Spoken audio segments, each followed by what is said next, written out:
नमस्कार। आपका अखबार के इस अंक में आपका स्वागत है। मैं हूं प्रदीप सिंह। आपने रामचरितमानस में राम रावण युद्ध की कथा जरूर पढ़ी सुनी होगी। भगवान राम रावण पर लगातार तीर छोड़ रहे थे। एक सर उसका कटता था, दूसरा फिर आ जाता था।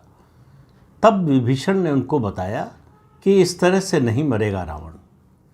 रावण के प्राण बचते हैं। रावण को अगर आपको मारना है, रावण का वध करना है, तो उसकी नाभि पर तीर छोड़िए। और भगवान राम ने उसकी नाभि पर जब प्रहार किया तब रावण की मृत्यु हुई। तो आज का संदर्भ ये है कि अभी इजराइल को देखा आपने, ईरान के खिलाफ क्या किया। इससे पहले आपने भारत को देखा, पाकिस्तान के खिलाफ क्या किया। दो ऑपरेशन चले, एक ऑपरेशन सिंदूर और दूसरा जो है ऑपरेशन राइजिंग लायन, ये इजराइल ने चलाया। दोनों देशों ने कहा कि ये ऑपरेशन बंद नहीं हुआ है, अभी और होगा। तो कुल मिलाकर जो परिस्थितियां बन रही हैं, मैं इजराइल की बात अभी थोड़ी देर के लिए छोड़ देता हूं, भारत की बात करता हूं, भारत पाकिस्तान की। ऑपरेशन सिंदूर के दूसरे चरण का आधार तैयार हो रहा है, क्योंकि अभी तक नाभि पर उस तरह से हमला नहीं हुआ है। भारत ने बहुत कम किया है, इजराइल ने थोड़ा ज़्यादा किया है। इजराइल के लिए भी अभी ये अनफिनिश्ड एजेंडा है और भारत के लिए तो है ही। भारत ने जिस तरह से प्रहार किया, जिस तरह से जवाबी हमला किया, उससे इजराइल का जो ये ऑपरेशन है, अगर आप तुलना करेंगे तो कुछ समानताएं नज़र आएंगी। इजराइल का उद्देश्य क्या था? ईरान के परमाणु संयंत्र या ईरान की जो परमाणु हथियार बनाने की तैयारी है उसको ख़त्म करना, और ईरान की बैलिस्टिक मिसाइल्स का जो भंडार है उसको ख़त्म करना, जिससे इजराइल को खतरा था। इजराइल जिसके बारे में कहता है कि उसके अस्तित्व को खतरा था। और इसके अलावा जो ईरानियन गार्ड्स हैं उनके मुखिया को मारा, साइंटिस्ट जो परमाणु वैज्ञानिक थे उनको मारा, और जो बैलिस्टिक मिसाइल का भंडार था उस पर हमला किया। पूरी तरह से नष्ट नहीं हुआ है। तो ये स्थिति बना दी कि ईरान चाहे भी तो पलटवार न कर सके बड़े पैमाने पर। हालांकि ईरान ने पलटवार किया अगले ही दिन, मिसाइल्स छोड़ी, कुछ मिसाइल्स गिरी भी है। दोनों देशों का फ़र्क ये है, इजराइल और भारत का। इजराइल में कोई राहुल गांधी नहीं है, कोई भारत जैसा विपक्षी दल नहीं है जो वहाँ के प्रधानमंत्री बेंजामिन नेतन्याहू से पूछे कि आपके कितने जेट गिरे। ये सवाल पूछने वाला इजराइल में कोई नहीं है। भारत में तो भरमार है। पाकिस्तान के रक्षा मंत्री हैं ख्वाजा आसिफ। उन्होंने international media, international news channel है CNN, उसको एक इंटरव्यू दिया और कहा कि हमने भारत के कई फाइटर जेट गिरा दिए, जिसमें राफेल भी था। तो एंकर ने पूछा कि कोई प्रमाण है? गिरा दिया तो कहाँ गिरे? तो उन्होंने कहा भारत का सोशल मीडिया देख लीजिए, वो लोग बता रहे हैं कि जो है भारत के फाइटर जेट गिरे और जिसमें राफेल भी था। तो पूछा गया कि भाई भारत ने जो दावा किया उसके समर्थन में सबूत दिए हैं, आपके पास कुछ है? फिर पूछा गया कि क्या भारत के जेट गिराने में किसी चीनी उपकरण का, इक्विपमेंट का इस्तेमाल हुआ? उन्होंने कहा नहीं। तो उनके पास प्रमाण क्या था? भारत का सोशल मीडिया, कि वो जो दिखा रहा है वही पाकिस्तान प्रमाण के रूप में प्रस्तुत कर रहा है। तो उन्होंने अब पूरी दुनिया के सामने पाकिस्तान को एक जोकर के रूप में पेश कर दिया कि जो इस तरह का बड़बोलापन दिखा सकता है जिसका उसके पास कोई आधार नहीं है। और इन्हीं ख्वाजा आसिफ ने 3 जून को एक बयान दिया, कहा कि भारत ने अनुच्छेद 370 आर्टिकल 370 ख़त्म किया जम्मू कश्मीर से, और उसके बाद ये जो 6-7 मई और 9-10 मई को यूनिलेटरल अटैक किया, यानी एक तरफा कार्रवाई की है। उसके बाद शिमला एग्रीमेंट ख़त्म, हम फिर से 1948 की स्थिति में लौट आए। अब आप देखिए, शिमला एग्रीमेंट बायलैटरल एग्रीमेंट था, ये सबको मालूम है। भारत ने भी सिंधु नदी जल समझौता खत्म नहीं किया है, केवल स्थगित किया है। तो इस जोकर को पता नहीं था कि इसका मतलब क्या है, इसके परिणाम क्या होंगे, इसका प्रभाव क्या होगा। तो उनको सिर्फ ये दिखाई दे रहा था कि 1948 की स्थिति में पहुंचने का मतलब है कि तीसरा पक्ष इसमें दखलंदाजी कर सकता है, दुनिया का कोई देश बीच बचाव के लिए आ सकता है। उनको ये नहीं मालूम कि 1948 की स्थिति में लौटने का मतलब है कि यूनाइटेड नेशंस ने सीज़ फायर की जब घोषणा की तो सीज़ फायर के समय जो जहां काबिज था वो लाइन ऑफ कंट्रोल बन गई, LOC बन गई। 1948 की स्थिति में पहुंचने का मतलब उन्होंने तो सिर्फ इतना लगाया कि दूसरे देश दखलंदाजी कर सकते हैं। साथ में कहा शिमला एग्रीमेंट ख़त्म तो शिमला एग्रीमेंट ख़त्म तो LOC ख़त्म, LOC ख़त्म तो फिर POK तो हमारा था, है और आगे भी होगा ही। तो भारत को POK में घुसने से कौन रोक सकता है अगर शिमला एग्रीमेंट ख़त्म हो गया तो उनको समझाया होगा किसी समझदार व्यक्ति ने। तो उनको समझ में आया कि नहीं पता नहीं, लेकिन पाकिस्तान के विदेश मंत्रालय ने एक बयान, ऑफिशियल प्रेस रिलीज जारी की और कहा कि शिमला एग्रीमेंट हो या कोई भी भारत के साथ बायलैटरल एग्रीमेंट हो, उसको हमने ख़त्म नहीं किया है, ख़त्म करने के बारे में विचार नहीं किया है। चर्चाएं जरूर देश में हो रही हैं इस तरह की, लेकिन कोई बायलैटरल एग्रीमेंट ख़त्म नहीं किया गया है। तुरंत समझ में आ गया पाकिस्तान को कि शिमला एग्रीमेंट ख़त्म करने के बाकी परिणाम क्या होने वाले हैं। तो भारत के लिए एक तरह से खुली छूट हो गई पाकिस्तान और ख़ासतौर से POK में घुसने की। तो पाकिस्तान को समझ में नहीं आ रहा है कि वो करे क्या। अब आप देखिए, भारत ने जो कार्रवाई की, जो ऑपरेशन सिंदूर के दौरान 9 आतंकी ठिकाने, बल्कि ठिकाने भी नहीं कहना चाहिए, हेडक्वार्टर उनके, वो नष्ट कर दिए। जिसको हिट करना चाहते थे उसी को किया।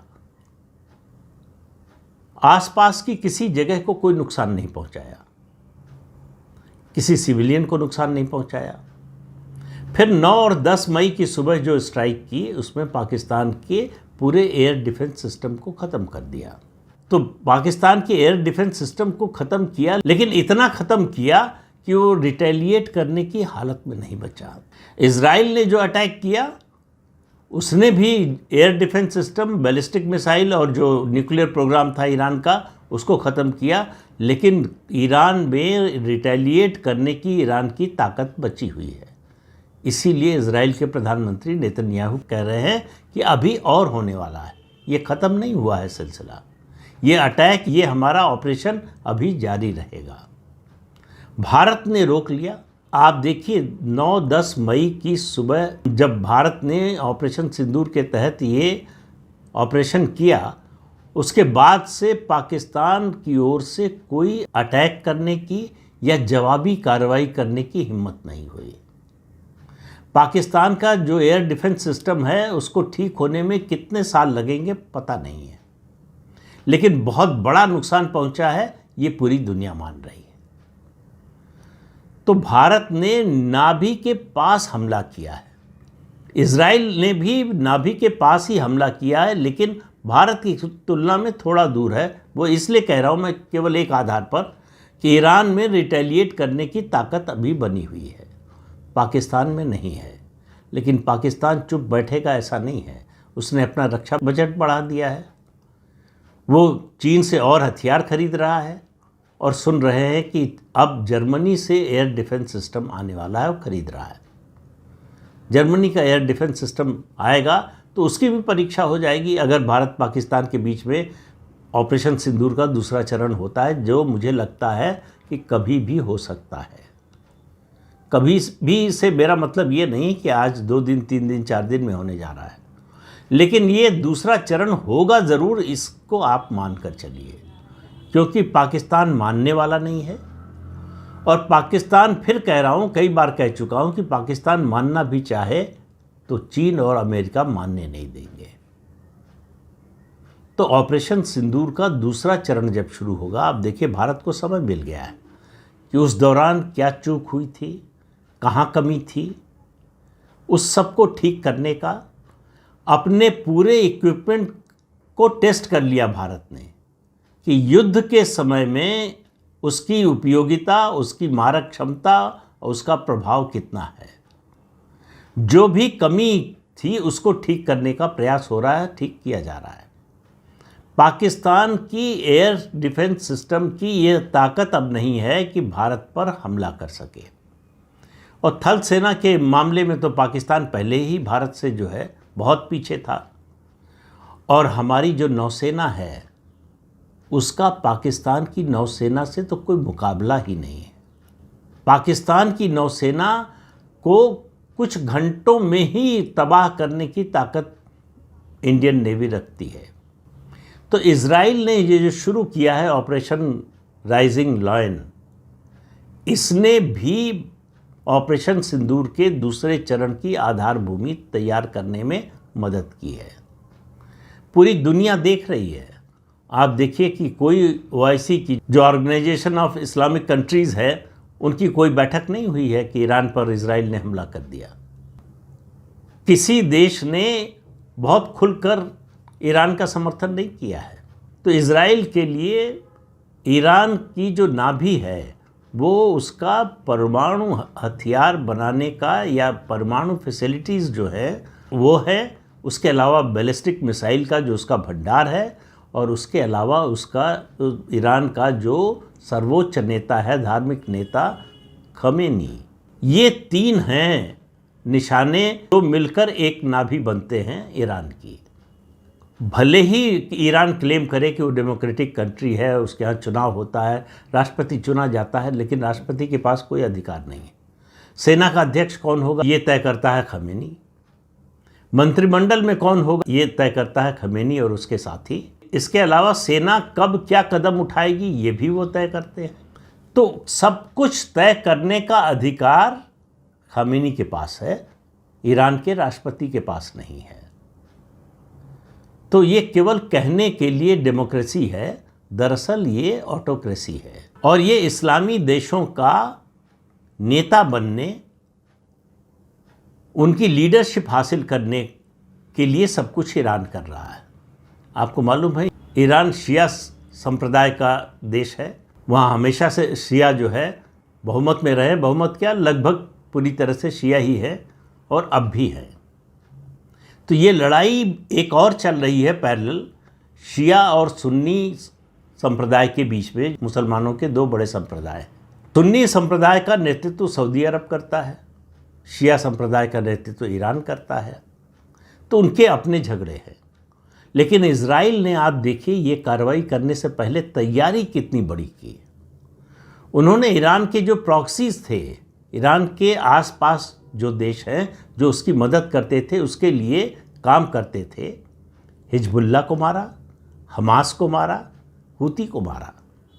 इन तीनों को मारने के बाद कि ईरान रिटेलिएशन के लिए इनका इस्तेमाल करेगा, तो इन तीनों को मारने के बाद फिर ईरान पर हमला किया। और अब अमेरिका खुलकर इजराइल के साथ आ गया। ईरान जो मिसाइल दाग रहा है उसको, उस क्षेत्र में अमेरिका के जो बेस है वहाँ से उन मिसाइल्स को नष्ट किया जा रहा है अमेरिकी सेना के द्वारा। तो अब इसमें कोई शक नहीं रह गया है कि भले ही इसकी इजाज़त घोषित तौर पर इस ऑपरेशन की अमेरिका ने न दी हो इजराइल को, लेकिन आज वो इजराइल के साथ खड़ा है और ईरान को धमकी दे रहा है कि मान जाओ, नहीं तो बहुत बुरा नतीजा भुगतना पड़ेगा, इससे भी ज़्यादा तबाही होगी। और डोनाल्ड ट्रंप तो पहले से ही बोल रहे थे कि मिडिल ईस्ट जो है वहाँ बड़ी भयंकर स्थिति होने वाली है, तो उनको अंदाज़ा था कि क्या होने वाला है। लेकिन इसने जो है डोनाल्ड ट्रंप को और ज़्यादा एक्सपोज किया है कि डोनाल्ड ट्रंप का विश्व की राजनीति, विश्व व्यवस्था में कोई बड़ी प्रभावी भूमिका नहीं रह गई है। वो किसी के सहायक बन सकते हैं या किसी के विरोधी बन सकते हैं, लेकिन अपने देश में जिस तरह से सोशल मीडिया और मीडिया का एक सेक्शन पाकिस्तान का एजेंडा चला रहा है, आप देख रहे होंगे पिछले हफ्ते भर से ज़्यादा समय से एक खबर चल रही है। तमाम सोशल मीडिया हैंडल भी चला रहे थे, कई चैनल भी चला रहे थे कि पाकिस्तान के सेनाध्यक्ष को अमेरिका की आर्मी डे परेड में न्योता दिया गया है, उनको जो है मेहमान के रूप में बुलाया गया है। ये सिर्फ और सिर्फ पाकिस्तान को बचाने के लिए, उसकी जो दुर्गति हुई है ऑपरेशन सिंदूर में, उससे बचाने के लिए ये इस तरह की खबर चलाई गई जो बिल्कुल झूठी है, जिसका अमेरिकी प्रशासन ने खंडन कर दिया है।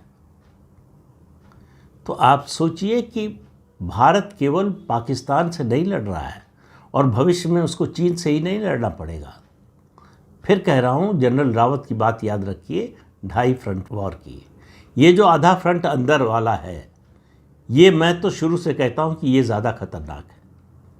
पाकिस्तान और चीन तो घोषित दुश्मन हैं, सामने दिखाई देते हैं, लेकिन ये जो अंदर के दुश्मन हैं ये ज़्यादा नुकसान पहुंचा सकते हैं। ख़ास तौर से जब भारत पर संकट हो, तब इनकी जो क्षमता है भारत को नुकसान पहुंचाने की, वो और बढ़ जाती है। तो इसलिए ये 2 फ्रंट वॉर से पहले भारत को इस आधे फ्रंट पर लड़ना पड़ेगा, और मुझे लगता है कि सरकार उसकी बड़े पैमाने पर तैयारी कर रही है। आपको आने वाले दिनों में, ये अभी मॉनसून सेशन आ रहा है, उसके बाद विंटर सेशन आएगा पार्लियामेंट का, इस दौरान आपको देश में नए कानून बनते हुए संसद से दिखाई देंगे। तो इस अंक में इतना ही। अगले अंक में फिर मिलेंगे किसी नए मुद्दे के साथ। तब तक के लिए अनुमति दीजिए। आपसे अनुरोध है कि चैनल देखिए, शेयर कीजिए, लाइक कीजिए और सब्सक्राइब जरूर कीजिए। नमस्कार।